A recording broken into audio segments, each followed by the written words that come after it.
এটা হলো মালয়েশিয়া জঙ্গল। মালয়েশিয়া জঙ্গলের ভিতরে দেখেন করলা গাছ। এই গাছটা তো দেখতেছে না, মানে অনেক করলা গাছ আছে। করলা আমরা যত লোক আছে সবাই মাঝে মাঝে আসি, করলা নিয়ে যাই এখান থেকে।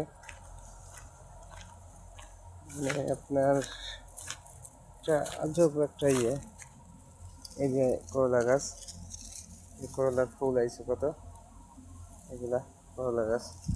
এই সাইড দিয়ে করলা গাছ আছে, মানে গাছের সাথে ধরে থাকে অনেক, মানে পরিমাণ জঙ্গল। এর ভিতরটা মানে যে কোনো একটা মানুষের যাইতে অনেক কষ্ট হবে। আর জঙ্গলের ভিতরে অনেক কিছু থাকে, সাপ, যেমন সাপ থাকে। করলাগুলো এটা পাইকে গেছে, করলা পাইকে গেছে। কাঁচাটাও আছে সম্ভবত। আমি আর কি ছোট ছোট লোকজন এখান থেকে ছিঁড়ে নিয়ে গেছে। অনেক জঙ্গল, মালয়েশিয়ার চারপাশে শুধু জঙ্গল আর জঙ্গল। যারা পাম ফল আর কি দেখেন নাই, এগুলা হচ্ছে পাম ফল। এগুলা পাম ফল, সব গাছেই এরকম আর কি ধরছে। দেখেন এগুলাই আর কি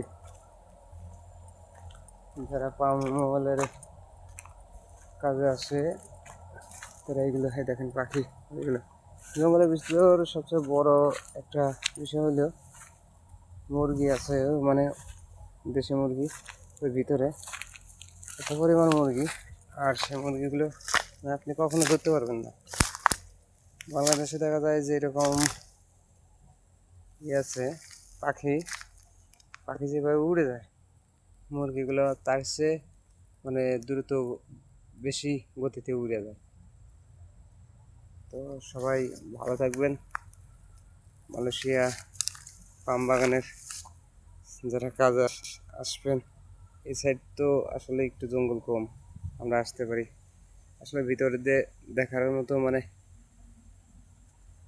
নিচে মাটি দেখতে পারবেন না, এত পরিমাণ জঙ্গল,